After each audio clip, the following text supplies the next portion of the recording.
I will be using this artist's marker in order to finish the rose today. This was the painting that started off as a paper test, and we have been working on it in a couple of sessions in the painting tips that go out to all members. But today we're just doing the finishing touches. There are 2 layers of paint on this painting. So here I'm going in with the marker. It's very simple. I'm just doing some light touches in order to give some depth and definition to the painting.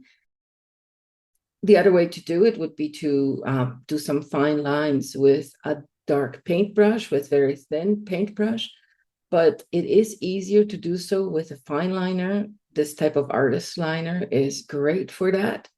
As you could see from the label, this one is made in China, so I can't really read the brand of it. It's something I got in my local art store, and it works really, really well.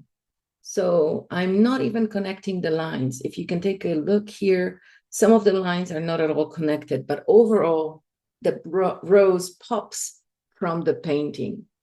And now with the thicker end of the fine liner, I am going in to correct the stem of the rose, which was a little bit too wide, and I've made it smaller by putting shadows on the inside of the lines, or I made it appear smaller rather.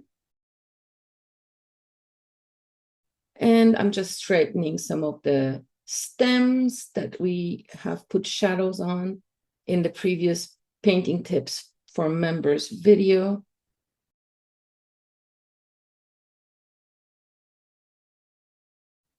And now switching to the thin end of the fine liner, I am going to go around the leaves and give a little bit of definition to each of the leaves. As you can see, I'm also correcting the shape of the leaves a little bit here, making them more uniform. Some of them were longer, some of them were shorter, some of them were narrower.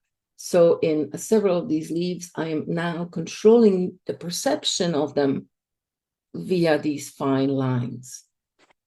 And for beginners, this is a lot easier to do than doing this with a paintbrush, because that can be slightly challenging.